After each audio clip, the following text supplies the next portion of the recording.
네, 안녕하십니까. 저희는 오늘 부산 중독관리 통합지원센터 개소 19주년 기념식 사회를 맡게 된 강경리입니다. 이미진입니다. 먼저 바쁘신 와중에도 부산 중독관리통합지원센터 개소 19주년 기념식에 참여해 주셔서 진심으로 감사의 말씀을 드립니다. 이번 개소 기념식은 감염병 예방을 위해 최소 인원의 현장 참여로 진행하게 되었습니다. 양해의 말씀을 드리며 참석하지 못한 회원분들과 유관기관 종사자 및 지역 주민 여러분들을 위해 유튜브 채널로 생중계를 병행하고 있습니다. 오늘의 기념식은 부산 중독관리통합지원센터 김성곤 센터장님의 개회사 및 인사말, 부산대학교병원 이정주 병원장님의 격려사와 부산시청 시민건강국 안병선 시민건강국장님, 한국중독관리센터협회 이인숙 협회장님 축사, 센터 홍보 영상 시청으로 진행되겠습니다. 이어 김성곤 센터장님을 모시고 알코올에 대한 궁금증을 해소하는 토크 콘서트 순으로 진행하도록 하겠습니다. 지금부터 부산 중독관리통합지원센터 개소 19주년 기념식을 시작하겠습니다. 먼저 김성곤 센터장님의 개회 및 인사 말씀이 있겠습니다.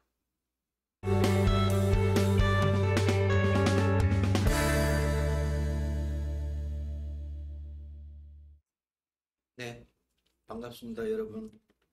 벌써 19주년을 맞이한 부산 중독관리 통합지원센터입니다. 19주년이 되도록 도와주신 분들은 저희 센터를 열심히 이용해 주시고 또 우리 센터를 잘 이끌고 온 저희 임직원이 아닌가 생각됩니다. 아쉽게도 코로나 사태 때문에 현장에서 기념식을 개최하지 못한 점 조금 아쉽게 생각합니다. 하지만 저희 센터 임직원들이 많은 노력을 해서 유튜브로나마 여러분들을 만나 뵙게 되어 굉장히 반갑게 생각합니다. 완벽하지 못하고 미숙한 점도 있겠습니다만은 저희들이 많은 노력을 했습니다. 이를 통해서 오히려 더 많은 분들을 만날 수 있게 될 것 같아서 기쁘게 생각합니다. 지금부터 저희 부산중독관리통합지원센터 개소 19주년 기념식을 개최하겠습니다. 감사합니다. 네, 다음 순서는 격려사와 축사입니다. 금일 격려사와 축사는 일정상 부득이하게 참여하지 못해 영상과 편지로 준비해 주셨습니다. 부산대학교 병원 이정주 병원장님의 격려사가 있겠습니다.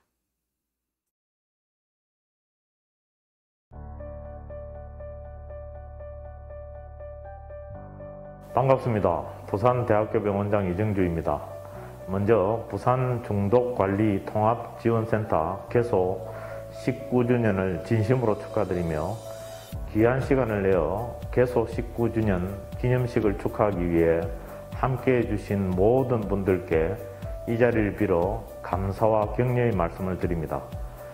부산중독관리통합지원센터는 알코올 및 기타 중독자와 가족을 돕기 위해 부산에서 가장 먼저 개설된 기관으로 보건복지부와 부산광역시가 설치하고 저희 부산대학교 병원이 위탁 운영하는 중독 전문기관입니다.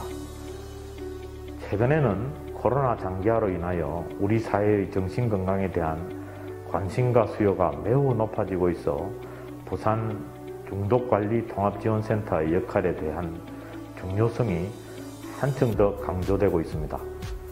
중차대한 업무임에도 지난 19년도 동안 열과 성을 다하여 부산 중독관리통합지원센터를 이끌어 오신 김성곤 센터장님을 비롯한 센터 직원 여러분들의 노고에 깊은 감사를 드리며 앞으로도 지역 주민의 정신건강 병진과 재활치료, 예방과 홍보 등에 많은 노력을 기울여 주시기를 부탁드립니다. 이번 19주년 기념식에서는 부산 중독관리통합지원센터 역할과 수행해온 여러가지 사업을 공유하고 홍보하여 더욱 발전하는 뜻깊은 자리가 되시기를 바랍니다. 끝으로 참여하신 여러분들의 가정에 건강과 행운이 늘 함께 하시기를 기원합니다. 감사합니다.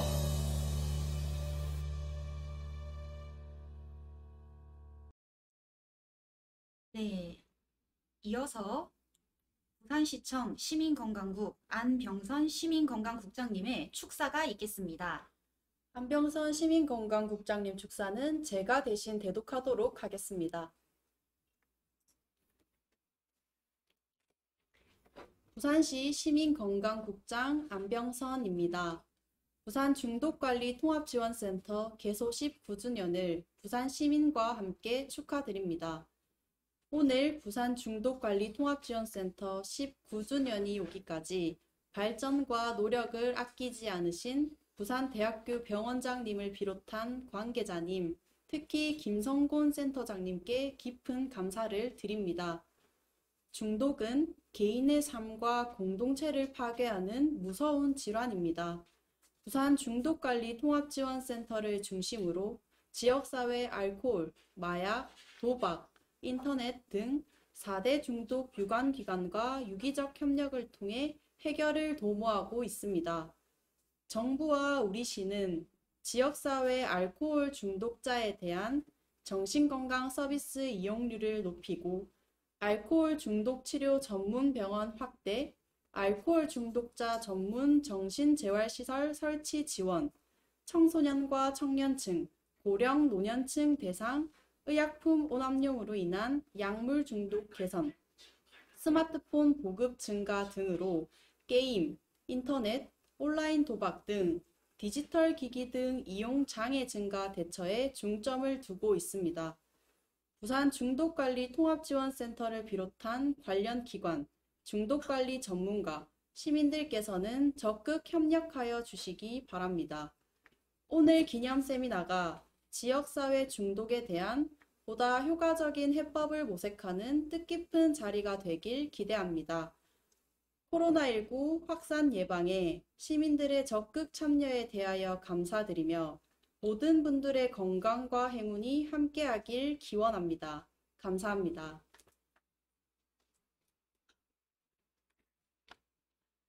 마지막으로 한국중독관리센터협회 이인숙 협회장님의 축사가 있겠습니다.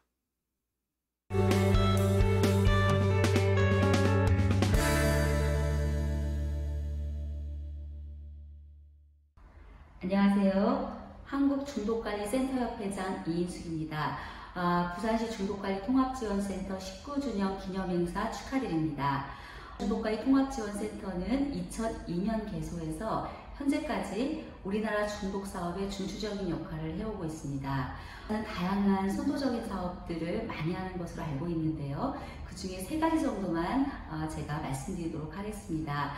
첫째로 부산시는 저소득층 영구임대 아파트 사례관리 사업을 10년간 추진해 오면서 전국센터의 영구임대 아파트 사업의 방향을 제시해 주었고, 둘째로는 역시 10년 동안이나 알코올 상담을 위한 실무자 양성 과정을 진행하여서 1200명이 넘는 실무자를 배출했고, 그리고 그게 부산시의 실무자 역량을 강화하였습니다.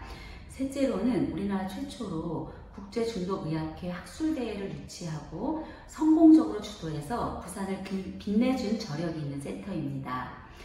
이러한 사업을 추진할 수 있었던 것은 오랜 기간 우리나라의 중독 문제 해결을 위해서 고민하신 김성곤 교수님과 송명희 팀장님이 계셔서 가능했다고 생각합니다. 그리고 아낌없이 지원해 주신 부산시가 없었다면 이러한 사업들을 할 수 없었을 거라고 생각됩니다. 앞으로도 우리나라 중독 사업의 발전을 위해 애써 주시기를 바라며 그 오랜 세월 동안의 노고에 진심으로 감사드립니다. 영상으로만 만나 뵙게 되어 아쉬움이 남지만 코로나19를 우리 모두 잘 대처해서 꼭 부산에서 한번 뵐 수 있기를 기대하겠습니다. 다시 한번 축하드립니다. 감사합니다. 다음으로 부산 중독관리통합지원센터가 걸어온 발자취와 앞으로 나아가고자 하는 방향을 알 수 있는 홍보 동영상 함께 시청하도록 하겠습니다. 아픔을 함께 나누는 곳, 새 삶을 찾을 수 있는 곳. 건강한 사회, 건강한 가족, 건강한 내가 될 수 있는 곳. 중독에서 희망의 길을 찾는 이곳은 바로 부산 중독관리 통합지원센터입니다. 부산 중독관리 통합지원센터는 알코올 및 각종 중독 문제로 인해 고통받는 개인과 가족에게 다양한 서비스를 제공하고 지역 주민을 대상으로 건강한 인식을 조성하여 지역사회의 건강을 증진하기 위해 노력합니다. 2002년 보건복지부와 한국음주문화연구센터 지정으로 개소하여 부산 중독관리 통합지원센터로 명칭 변경 후 중독 사업을 확대해 나가며 알코올 상담 실무자 양성부터 영호남 중독 회복 문화 교류와 함께 2020년에는 통합 정신건강 증진 사업을 시작하였습니다. 알코올 중독 관리 사업에 대한 우수한 사례 관리로 선정되며 다양한 수상과 함께 국내를 넘어 해외 특별 강연회 개최와 학회 발표회를 참석, 전문적인 연구와 발표 강연에도 힘을 기울이고 있습니다. 부산 중독관리 통합지원센터에서는 상담을 시작으로 대상자와 가족을 위한 다양한 프로그램을 운영 중에 있으며 나아가 지역사회 중독 문제 예방을 위한 교육과 캠페인 활동을 통해 인식 개선에도 힘을 보태고 있습니다. 또한 지역 네트워크를 구축하여 지역사회의 안전을 지키고 특화 사업을 통해 실무자 양성과 함께 다양한 계층의 맞춤형 사례관리 사업을 진행하고 있습니다. 부산 중독관리 통합지원센터는 회복을 꿈꾸는 사람들과 아픔을 나누고 행복하고 희망적인 삶을 만들어갈 수 있도록 함께할 것입니다. 중독에서 벗어난 건강한 삶을 응원합니다. 부산 중독관리 통합지원센터.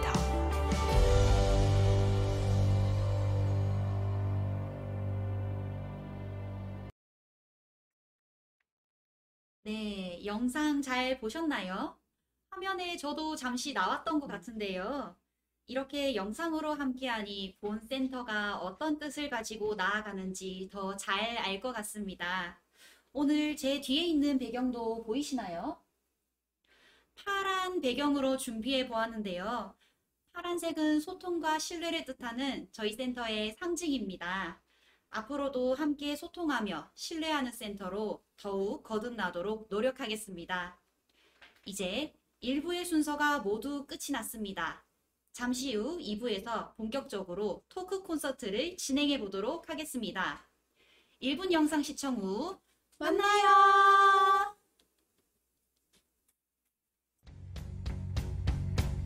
Here's your story, let's begin. The world is fine, come on, dive in. The future's here, it's right before your eyes. Step by step, you're on your way. Welcome to a brighter day. Don't you know it feels good to be alive? You could be larger than life, bigger than the world, living out the hopes and dreams of every boy and every girl. You could fly higher than the sky, shine brighter than the stars. You could have all you ever wanted, shoot the moon and reach for Mars. You know you could.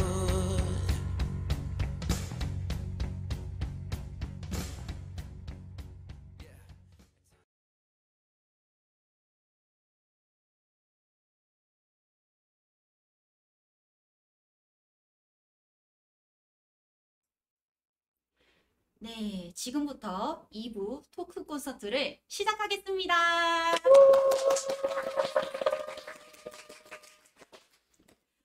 네, 2부 진행도 저와 이미진 선생님이 함께 이어가도록 하겠습니다. 네, 오늘 개소 19주년 토크 콘서트는 김성곤 센터장님이 들려주는 알코올 중독 질환 이해하기와 질의응답으로 구성하였습니다. 코로나 시대로 현장에서 함께 하지 못하고 이렇게 유튜브 라이브로 새롭게 선보이게 되었는데요.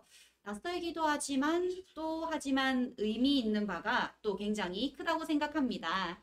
네, 그렇습니다. 저 역시도 이번 토크 콘서트가 처음이라 기대도 되고 많이 떨리는데요.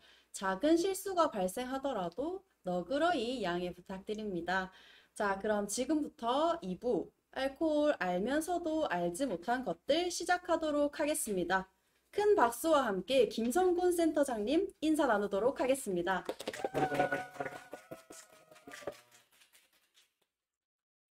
네, 반갑습니다. 김성곤 센터장님. 먼저 유튜브를 함께 시청하고 계신 분들에게 인사 한 말씀 부탁드립니다. 부산 중독관리 통합지원센터장을 맡고 있는 김성곤입니다. 반갑습니다. 네, 센터장님. 최근 한국인 최초로 국제 알코올 중독 생의학 연구학회 차기 회장으로 선출되셨다고 들었습니다. 축하드립니다. 소감 한 말씀 들어볼 수 있을까요? 예, 나름 큰 영광으로 생각합니다. 국제 알코올 중독 생의학 연구학회입니다. 그래서 연구를 하시는 분들이 모여서 만든 학회이거든요.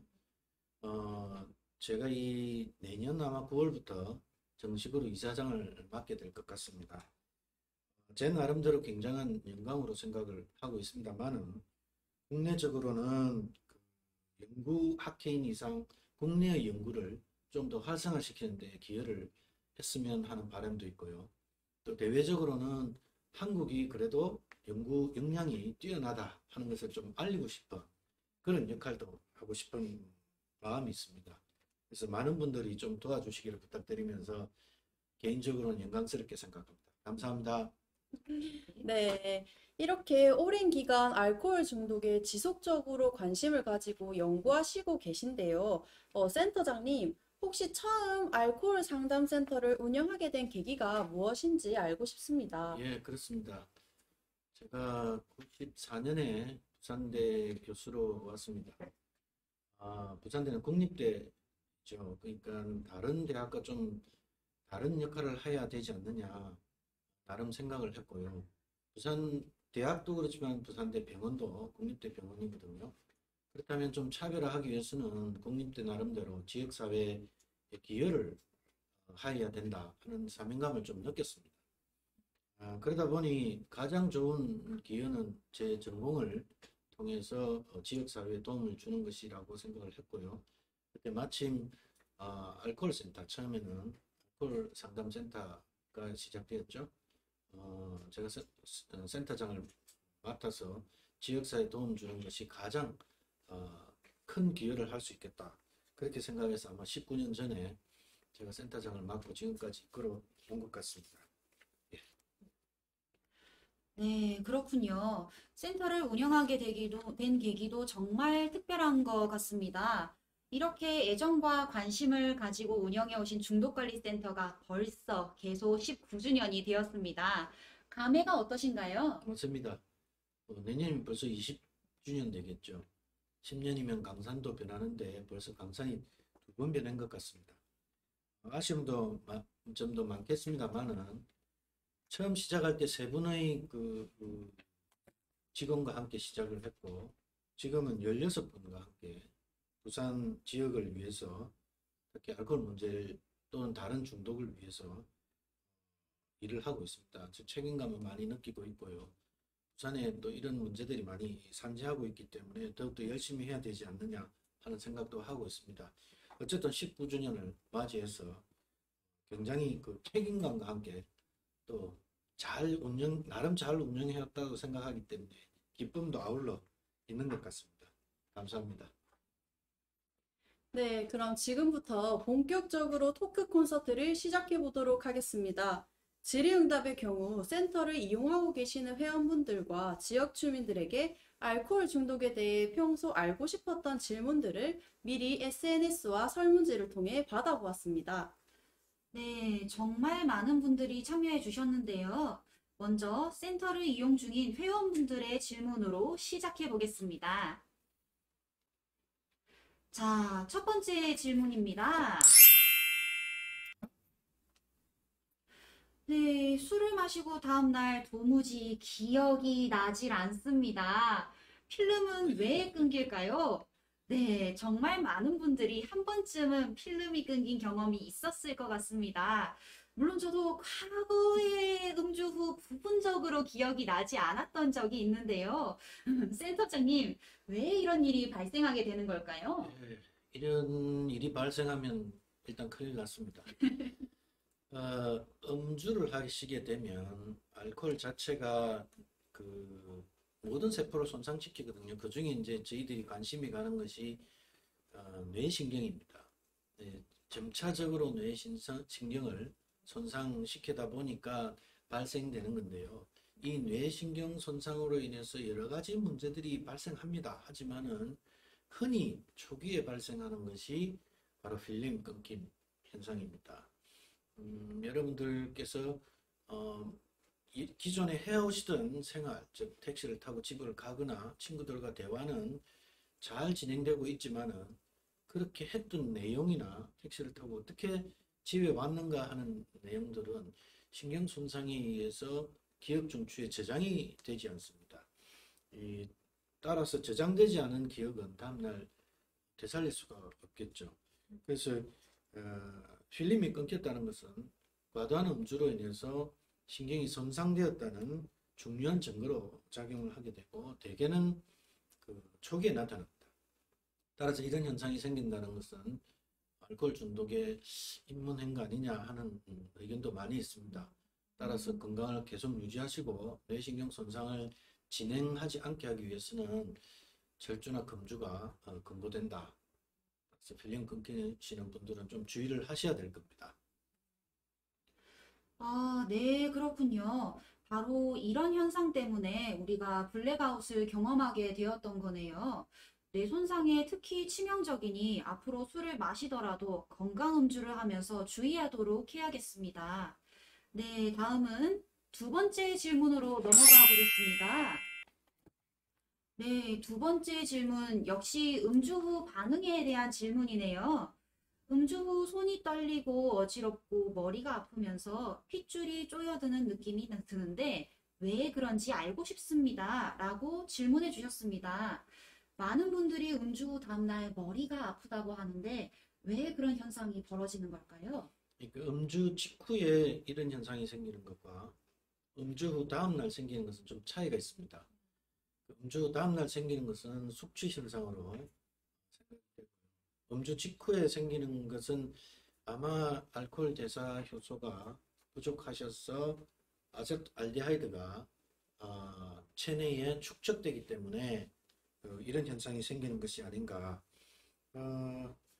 아세트알데하이드는 미국 보고에 의해서도 체내에 축적될 경우에 여러 가지 신체적으로 알코올 자체보다는 데미지가 크다 하는 보고도 많이 있습니다. 따라서 이런 음주 직후에 여러 가지 불편한 점이 나타나는 분들은 좀 금주를 하시거나 굉장한 질주를 하셔야 건강을 유지할 수 있지 않겠나 그런 생각이 듭니다. 숙취에 대해서는 또 다음 기회가 있으면 설명을 드리겠습니다.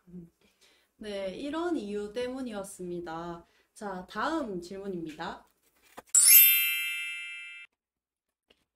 네, 음주 후 반응에 이어 해독과 관련한 질문입니다.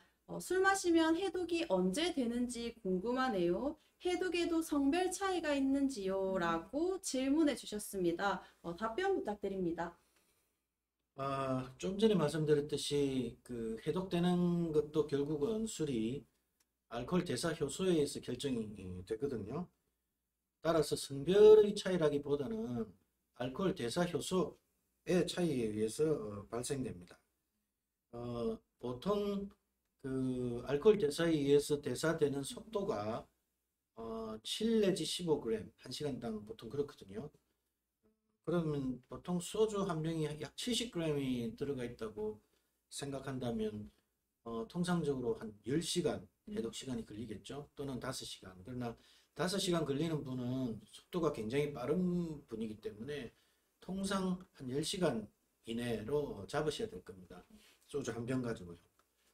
그러니까 새벽에 술을 드신 분들은 그것이 다 해독되는데 한 10시간 걸린다면 아침에 출근하실 때 음주운전에 걸릴 수도 있습니다. 따라서 이 알코올 대사되는 그 속도를 잘 아시고 음주량도 조절 아마 하셔야 도움이 될 겁니다. 그래서 아침에 음주운전에 걸릴 가능성이 있기 때문에 여러분들 이런 사실을 잘 아시고 조심하시길 바랍니다. 네, 술 마신 다음 날도 음주운전에 걸릴 수 있다는 점 기억해 두셔야겠습니다. 다음은 정말 중요한 질문인데요. 함께 보도록 하겠습니다. 술, 왜 그렇게 중독성이 강한 건지 궁금합니다. 애들도 아니고 왜 술을 절제하는 것이 생각대로 안 되는지 모르겠어요 라고 질문 주셨습니다. 질문에서 정말 깊은 고민이 느껴지는데요. 센터장님, 주변에서 술을 마시면 마실수록 술이 술을 부른다 라고 이야기를 많이 하더라고요. 왜 술이 중독 물질이라고 하는 걸까요? 중독 물질의 특징이 무엇이냐면 우리 뇌에 대뇌 보상회로라고 있습니다. 이 부분이 자극이 되면 즐거움을 느끼게 되고 또 즐거움을 느꼈기 때문에 다음에 그런 행동을 또 할 수 있겠죠. 주로 이제 그런 활동을 하게 만드는 것들이 사실은 음식도 있습니다. 맛있는 걸 드시면 여러분들 또 먹고 싶고 하는 거와 똑같습니다. 근데 이런 이제 술을 포함해서 중독성이 있는 물질들은 항상 여기에 작용을 합니다. 그래서 또 하게 만들거든요. 아편이나 술이나 일부 마약이나 음식이나 이게 다 마찬가지로 거기 작용하게 됩니다. 하지만 정상인들은 이 대뇌보상 회로가 과부하가 걸리지 않도록 우리 뇌의 앞에 부분에 있는 전두엽이 이를 컨트롤하고 있습니다. 근데 앞서 제가 설명드렸듯이 술을 자꾸 드시게 되면 신경에 손상이 생긴다고 제가 말씀드렸거든요. 따라서 신경 손상이 필름이 끊기더라도 술을 드시면 필름 손상이 신경 손상이 진행되다 보니까 전두엽 손상까지 일어나게 됩니다. 그렇게 되면 과부하가 걸리는 것을 조절할 수 없게 됩니다. 따라서 술이 술을 부르게 되고 중독 상태가 더 심화되게 되거든요. 술이 술을 부른다면 여러분들 아마 중독한 2기로 적었던 것 같은데요. 결국 전두엽 손상까지 진행했다 하는 것을 의미하기 때문에 그러나 불행히도 신경 손상은 더 이상 회복되지 않습니다. 신경 손상된 건 돌아오지 않습니다. 따라서 이런 분들은 10년간 금주를 하고 다시 음주를 하시더라도 손상된 신경은 돌아오지 않기 때문에 또 술을 부르게 될 가능성이 큽니다. 그래서 완전히 금주를 하셔야 될 가능성이 높은 그런 경우가 되겠죠. 여기까지 진행 안 되도록 다들 좀 주의를 하시는 게 좋을 것 같습니다. 네. 네, 감사합니다. 이렇게 중독의 과정으로 접어들게 되는 거네요. 술이 중독 물질이라고 하셨는데요. 그렇다면 센터장님, 술로 인해 우울증과 공황장애가 올 수도 있을까요? 어느 분이 질문하셨는지 모르겠지만 상당히 고급 질문입니다. 술을 장기적으로 만성적으로 드시게 되면 신경 손상뿐만 아니라 변성도 같이 오게 됩니다. 이로 인해서 대뇌의 그 신경 변성에 의해서 저희들이 흔히 이야기하는 우울증이 오게 되거든요. 물론 이제 우울증으로 인해서 술을 드셔서 중독으로 가는 경우도 있습니다만은, 그러나 이런 경우는 변성이 온 상태인 경우에는 우울증이 오더라도 6주 정도 금주를 하시면 우울증이 좋아진다고 유명한 샌디에고 대학 교수님들이 이제 연구 결과를 발표한 게 있습니다. 이런 건 좀 참고하시면 될 것 같고요. 공황장애 환자분들이 이제 술이 안정제와 똑같은 역할을 하기 때문에 자꾸 술로서 공황장애를 억제하려고 노력을 합니다. 근데 안정제 같은 경우에 그 잠이 잘 안 와서 수면제를 쓰시게 되면 다음날 잠이 오도록 도움을 주는 안정제를 복용하지 않으면 불면증이 더 심해지거든요. 똑같은 원리입니다. 따라서 공황장애인 경우에도 술로서 해결하신 분들은 다음날 공황장애가 더 심하게 나타납니다. 이런 사실을 잘 아시고 술로서 우울증이나 공황장애를 해결하지 않도록 좀 노력을 하셔야 될 겁니다. 네, 감사합니다.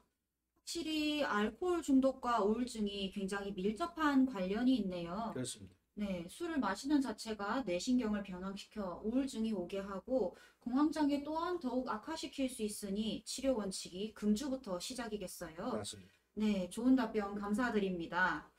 그렇다면 센터장님, 알코올 중독과 우울증이나 공황장애, 무엇이 먼저 시작되어 발생하게 되었는지 파악하는 것도 중요한 일일까요? 그렇습니다. 이게 뭐 우울증과 알코올 중독 관계를 먼저 말씀을 드리겠습니다. 보통 세 가지 형태를 말씀을 드리거든요. 그러니까 우울증으로 인해서 이걸 해결하고자 술을 드시다 보니까 알코올 중독으로 진행되시는 분이 있고요. 또는 앞서 말씀드렸듯이 술을 자꾸 드시다 보니까 알코올 중독이 있으면서 뇌 변성에 의해서 우울증이 오신 분들이 있습니다. 또는 다른 여러 가지 이유로 술도 드시고 우울증도 오는 제3의 요인에 의해서 두 가지가 같이 발생되는 경우도 있거든요. 저희들이 이제 치료하는 입장에서는 우울증이 알코올 중독을 유발하는 경우에는 알코올 중독 단독만 치료하는 경우에는 우울증이 남아있기 때문에 결국 치료가 어려워집니다. 알코올 중독에 대해서. 따라서 이런 경우는 우울증 치료가 우선되어야 되고요. 알코올 중독으로 인해서 뇌 변성이 와서 우울증이 온 경우에는 알코올 중독에 대한 치료가 먼저 우선되어야 되는 것은 설명을 들으신 분들은 당연한 것이라고 이제 생각하게 될 겁니다. 물론 제3의 요인에 의해서 두 가지가 발생된 경우에는 두 가지를 동시에 같이 치료하는 것이 맞겠죠. 따라서 이런 관계를 잘 이해를 해야만 치료를 하는데 성공할 확률이 더 높아질 것이라고 모두 다 잘 알려져가 있는 사실입니다. 네, 잘 들었습니다. 자, 이어서 다음 질문입니다. 네, 알코올성 치매로 이어지는 과정을 알고 싶습니다. 발생 시기 및 기간이나 증상 같은 것들이 궁금합니다. 라고 질문 주셨습니다. 센터장님, 제일 처음 블랙아웃에 대해서 다뤘었는데 그것과 연결되는 질문인 것 같습니다. 알코올성 치매가 어떤 과정으로 진행되나요? 술로 인해서 뇌가 망가진다고 표현할까요? 순서대로 잘 나열해 주신 것 같은데요. 필름 끊기는 경고 사인, 즉 신경 손상이 시작됩니다 하는 경고 사인에도 무시하고 계속 술을 드시다 보면 이제 전두엽 증상이 생깁니다. 전두엽 증상은 앞서 말씀드렸던 가장 중요한 것이 술을 절제하거나 마시다가 중간에 스톱하는 기능이 상실되거든요. 이 과부하가 걸리기 때문에. 뿐만 아니라 좀 사람이 예민해집니다. 쉽게 충동적이 되고요. 그럼에도 불구하고 계속 단어가 그렇습니다만은 음주하시면서 뇌 손상에 대해서 노력을 하시면 마지막에는 결국 뇌 전체에 손상이 발생하기 때문에 치매 증상이 생기는 거죠. 기억장애뿐만 아니라 여러 가지 인지기능 장애까지 다 오게 되거든요. 여러분들 흔히 알츠하이머 치매라고 알려져 있지만은 증상은 다 비슷합니다. 그래서 결국 치매로 가게 되면 이게 좀 상위적인 그 인지 활동이 망가지기 때문에 결국 이제 본능적 활동만 남게 되어서 자기도 모르게 무의식적으로 그냥 음주를 계속하는 환자도 제가 보게 됩니다. 치매까지 안 가도록 좀 잘 주의하셔야 될 것 같고요. 전두엽 손상이 생겼음에도 불구하고 치매로 가는 걸 주의하지 않는 경우에 치매 가기 직전에 의부증이나 의처증도 생길 수 있기 때문에 그것 또한 굉장히 위험한 사인이겠죠. 가정 행복을 위해서 치매까지 좀 진행 안 하도록 이 단계 잘 설명을 드린 것을 잘 보시고 내가 어느 단계구나 하는 걸 보시고 술을 좀 주의하셨으면 좋겠습니다. 네, 치매까지 진행이 되지 않도록 조심하는 게 우선일 것 같습니다. 특히 알코올성 치매는 나이를 불문하고 발생할 수도 있으니 항상 뇌 건강을 떠올리며 과음하지 않도록 주의해야겠습니다. 자, 이제 회원분들의 질문이 막바지를 향해 가고 있습니다. 또 어떤 질문들이 기다리고 있을까요? 함께 만나보도록 하겠습니다. 네, 이 질문이네요. 단주를 잘 할 수 있는 방법 설명해 주세요. 라고 질문 남겨주셨습니다. 앞서 음주 후 증상과 중독에 관해 다뤄보았는데요. 많은 회원분들이 단주에 대해서 궁금해 하시는 것 같습니다. 센터장님, 어떻게 하면 단주를 잘 할 수 있을까요? 여러분들이 체중을 줄인다고 한번 생각을 해보십시오. 원리가 굉장히 비슷하거든요. 이 원리를 가지고 제가 설명을 드리겠습니다. 맛있는 걸 보면 드시고 싶으시죠? 네. 그러면서 운동은 잘 안 하시려고 그러시죠? 맛있는 걸 보면 드시고 싶은 거는 이게 생리적 변화입니다. 맛있는 걸 보면 침이 나고 드시고 싶은 생각, 대뇌 보상 회로가 작동을 하거든요. 자, 어떻게 하면 체중을 줄일 수 있을까요? 이성적으로 참으셔야 됩니다.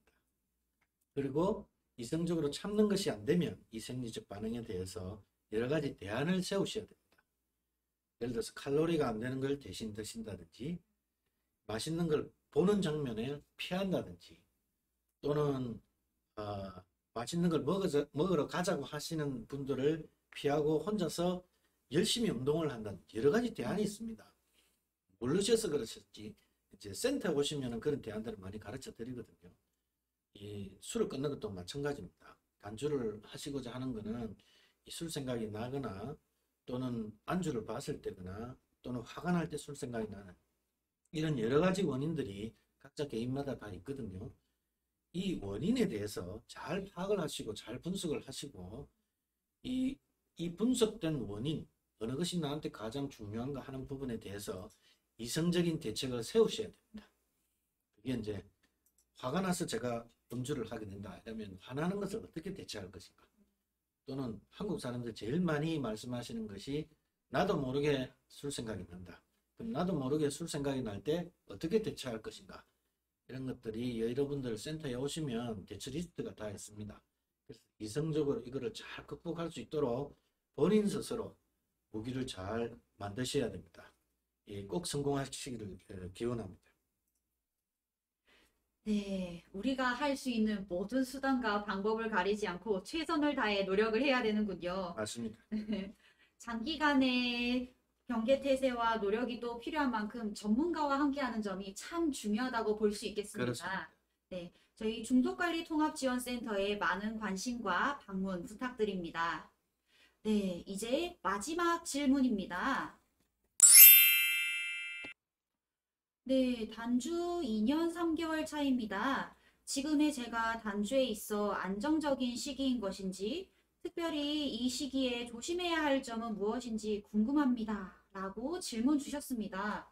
네, 많은 분들이 단주를 하고 있음에도 불구하고 때론 불안한 감정도 느끼실 것 같은데요. 센터장님께서 한 말씀 부탁드립니다. 알코올 중독에 대해서 어떤 손상이 있으며 어떻게 단주하는가 처음부터 끝까지 다 설명을 해달라는 내용 같습니다. 앞서 말씀드렸듯이 이제 단주를 하려면 연속해서 말씀을 드리겠습니다만은 제가 그 체중을 줄이는 거와 마찬가지라고 설명을 드렸지 않습니까? 체중을 줄이려면 체중을 줄이는데 필요하다고 본인이 느끼셔야 되고요. 그 느끼신 거에 대해서 이제 내가 어떤 대책을 세워서 체중을 줄일 것이다 하는 대책들을 다 세우는 것과 비슷하다고 말씀을 드렸습니다. 일단은 단주를 쭉 장기간 유지하기 위해서는 내가 이거 단주의 필요성, 마음다짐을 늘 다지고 계셔야 되겠죠. 하지만 이런 이성적인 노력을 끊임없이 하더라도 이 생리적인 변화는 이게 화산이 한번 폭발하더라도 여진이 오듯이 시도 때도 없이 여러분들을 찾아옵니다. 이게 그 TV 드라마를 보시다가 음주 장면이 나와서 술 마시고 싶은 생각이 떠오를 수도 있고요. 옛날 친구가 찾아와서 맛있는 음식을 먹자고 할 때 술 생각이 날 수도 있습니다. 무슨 뜻이냐면 이런 여진은 시도 때도 없이 찾아옵니다. 따라서 항상 내가 단주를 하겠다는 마음을 다짐을 하시고 또 내가 모르는 이런 위험 요인들이 있는가 항상 본인을 보시고 또 이런 생리적 변화가 물결쳐서 나한테 찾아오는가도 항상 감시를 하시고 늘 경계태세를 늦추지 마시고 그래서 이런 여진에 대해서 지진에 대해서 늘 대비하고 계시는 것이 굉장히 중요하고 잘 대비하시면 반드시 성공하십니다. 그런 분들이 굉장히 많거든요. 그래서 만약에 부족하거나 잘 모른다는 점이 있으시면 저희 센터에 오셔서 같이 상담도 하시면은 더 좋은 효과적인 방법들도 갖추시게 됩니다. 제가 꼭 말씀드리는 것은 늘 경계하시기를 바랍니다. 그러면 꼭 단주에 성공하십니다. 네, 늘 경계하고 여진에 대비하는 것이 중요하다라고 얘기해 주셨습니다. 네, 이렇게 김성곤 센터장님과 함께 회원분들이 궁금해하는 점들을 함께 나눠보았습니다. 짧은 시간에 이렇게 중요한 핵심을 파악할 수 있는 유익한 시간이었다고 생각합니다. 이외에도 SNS를 통해서 많은 지역 주민들이 참여하신 것으로 알고 있는데요. 네, 그렇습니다. 네, SNS에 남겨주신 질문 중 총 3가지만 뽑아서 궁금증을 해결해 볼까요? 괜찮으신가요? 네, 끝인 줄 알았는데 또 질문이 있으시네요. 네, 그렇다면 또 진행해 보도록 하겠습니다. 자, 그럼 지역사회의 첫 번째 질문은 두구두구두구두구두구두구. 네, 이 질문입니다.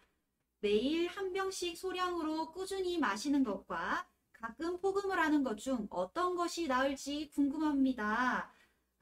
네, 이 질문 꼭 나올 거라고 예상했었는데 지역사회에서 질문을 해주셨네요. 센터장님, 제 주변에서도 조금씩 매일 마시는 게 낫냐, 아니면 한 번에 많이 마시는 게 낫냐라고 많은 분들이 물어보시는데요.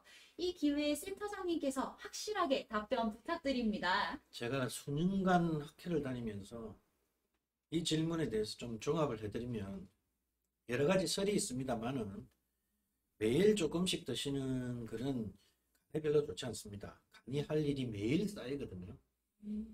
그리고 한순간에 포금을 하시는 것은 대뇌 신경 손상에 좀 더 타격이 갑니다. 그리고 이렇게 드시든 저렇게 드시든 드셨던 알코올의 총량이 심장에 손상을 주는 걸로 쉽게 이해가 되실 겁니다. 물론 어느 장기에 먼저 손상이 오고 어느 장기에 얼마나 많은 큰 손상이 가는가 하는 것은 사실 여러분들이 타고난 유전자에 영향이 많기는 합니다. 그래서 어떤 분들은 죄송합니다만은 대뇌 손상이 빨리 와서 치매가 빨리 오고, 어떤 분은 젊으신 나이에 간경화가 먼저 오거든요. 또 어떤 분들은 이게 심장 손상이 깊어져서 주무시다가 돌아가시는 분도 계십니다. 이런 개별적 차이를 놓고 둔다면 이렇든 저렇든 드신 알코올의 총량에 따라서 여러 장기에 데미지가 생긴다고 생각을 하시면 좀 도움이 되실까요? 이러나 저러나 총량을 적게 드시는 것이 굉장히 중요할 겁니다. 네, 여러분, 결국은 알코올을 음주하는 총량이 중요하다고 합니다. 이 양을 줄이는 게 절대적으로 중요하다고 볼 수 있겠네요. 네, 여러분, 모두들 궁금증이 해결되셨나요? 둘 다 좋지 않은 것으로 정리를 하도록 하겠습니다. 예, 또 다른 질문입니다. 네, 도수가 낮은 술이 숙취가 있는데 근거가 있는 사실인가요? 라고 질문 주셨습니다. 저도 이런 이야기 많이 들어본 적 있는 것 같은데요. 특히 막걸리를 마시면 다음날 머리가 아프다라는 이야기를 많이 들어봤습니다. 어떤가요, 센터장님? 예, 어디 가도 빠지지 않는 것이 숙취 질문입니다. 근데 불행하게도 숙취가 왜 생기는 거에 대한 정확한 원인이나 원인 물질이 아직은 밝혀지지 않았습니다. 그러나 여러 가지 의심 가는 물질들은 지금 추정은 하고 있거든요.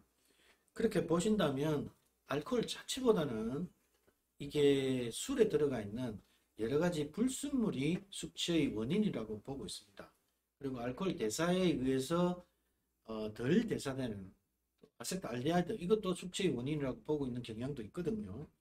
그래서 다음날 머리가 아프다, 도수보다는 어떤 술을 어떻게 선택해서 또 본인의 대사 효소가 어떠냐에 따라서 달라지기 때문에 실제로 도수와는 좀 관련이 없다, 이렇게 보실 수 있을 것 같습니다. 숙취를 느끼시면 안 드시면 안 될까요?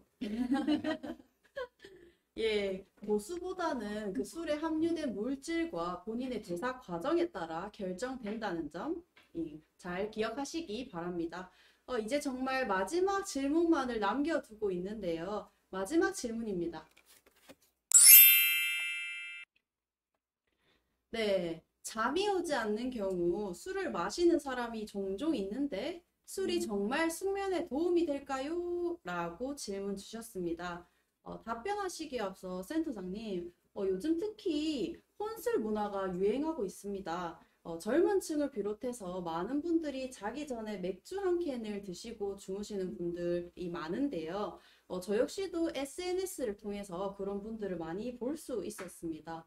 이처럼 많은 분들이 자기 전에 맥주 한 캔을 마시면 잠이 잘 온다라고 이야기를 하는데요. 이것이 정말 사실일까요? 이것은 아주 쉽게 잘 밝혀져가 있습니다. 술을 드시면 분명히 누웠을 때 실제 잠이 드는 시간이 짧아집니다. 무슨 뜻이냐면 잠은 빨리 듭니다. 빨리 들지만은 술이 깊은 수면을 방해합니다.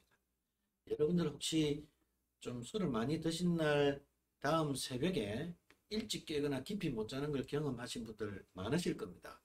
즉 수면의 질이 나빠집니다.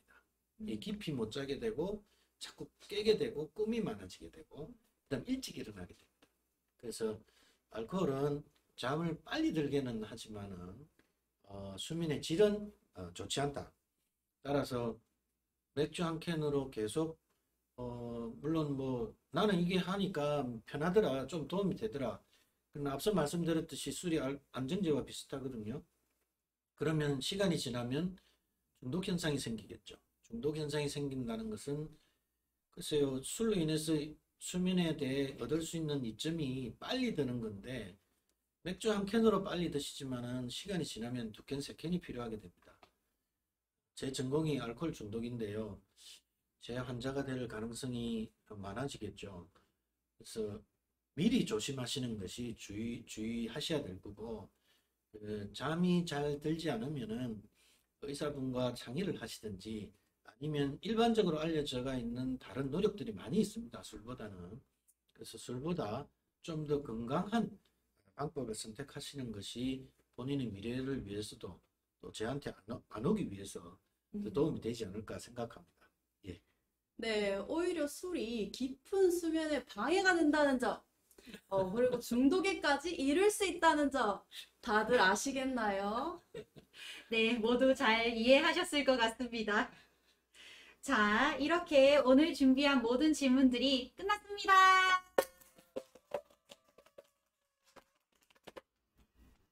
네, 오늘 이 시간 센터장님과 함께 새롭게 비대면 토크 콘서트 순으로 꾸며봤는데요. 센터장님, 오늘 어떠셨나요? 카메라 앞에 여러 번 서봤지만은 쓸 때마다 좀 긴장은 됩니다. 그러나 정말 색다른 느낌이고, 아마 저희들이 좀 하다 보면 아쉬운 점도 있고 한 점도 있을 것입니다. 또 궁금한 점에 대해서 제가 충분히 답변을 못 드린 점도 있을 것 같기도 하고요. 어쨌든 센터를 이용하시는 여러분들에게 많은 도움이 되었으면 하는 바람이 있고요. 끝으로 이 마무리까지 잘 될 수 있도록 우리 또 이런 좋은 자리도 마련해 주신 우리 이정주 부산대학교 병원장님, 또 그 바쁘신 와중에도 격려사까지 보내주신 안병선 부산시청 보건건강국 국장님, 그리고 멀리서 또 축사까지 보내주신 이인숙 한국중독관리센터 협회장님까지 제가 깊은 감사를 드리고 싶습니다. 네. 네, 감사합니다. 이렇게 끝내기 너무나 아쉬운데요. 끝으로 코로나 시대에 지역사회에 전하고 싶은 말씀 있으시면 한 말씀 부탁드립니다. 마지막까지 질문을 주시네요. 지난 6월 말에 미국 학회에서 많은 양이 보고됐습니다. 코로나 시대와 관련된 중독이. 두 가지인데요. 코로나 시대로 인해서 실제로 중독의 도움을 받고 있으신 분들이 도움을 못 받는 걸로 인해서 음주량이 늘어난다 하는 안타까운 소식이 있고요. 또 코로나로 인해서 여러 가지 우울과 불안이 생기기 때문에 이분들이 앞서 말씀드렸던 내용을 잘 모르기 때문에 또 음주를 시작해서 알코올 중독으로 갈 수 있는 확률이 높아지는, 이런 두 가지 측면에서 지금 문제가 되고 있다는 보고가 미국 알코올 중독 학회에서 활발하게 보고가 되었습니다. 지금 그러다 보니까 지금 코로나 시대에 저희 센터가 할 일이 굉장히 많아질 것 같은데요. 이런 위험 요인들을 잘 파악해서 중독으로 진행되지 않도록, 또는 중독이 심화되지 않도록 저희 센터가 적극적으로 나서서 노력을 하겠습니다. 그리고 이런 부분을 잘 인지하셔서 도움이 필요하시면 저희 센터에 주저없이 와주시면 저희들이 상담을 해드리고 많은 도움을 드리도록 주 노력을 하겠습니다. 고맙습니다. 네, 좋은 말씀 잘 들었습니다. 오늘 저희 부산 중독관리통합지원센터가 준비한 시간은 여기까지입니다. 다시 한번 김성곤 센터장님께 감사드리며 뜨거운 박수 부탁드립니다.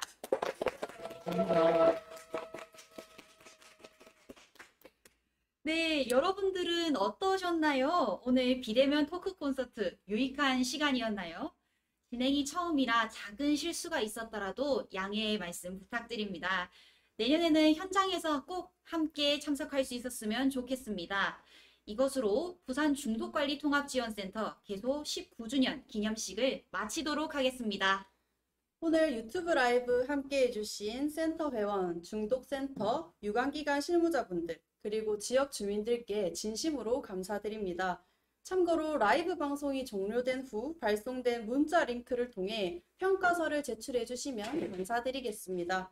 앞으로도 지역사회를 위해 더욱더 알차고 성장하는 모습으로 노력하는 부산 중독관리통합지원센터가 되겠습니다. 감사합니다. 감사합니다. 코로나 블루를 호소하는 시민이 한잔하면 기분 좀 나아지겠지. 많이 안 마신 것 같은데. 습관적 음주와 상습적 블랙아웃, 당신의 삶 전체를 지워버릴지도 모릅니다. 술은 어떤 것도 해결해주지 않습니다. 일상을 지워버리는 습관은 이제 그만. 부산 중독관리통합지원센터가 함께하겠습니다.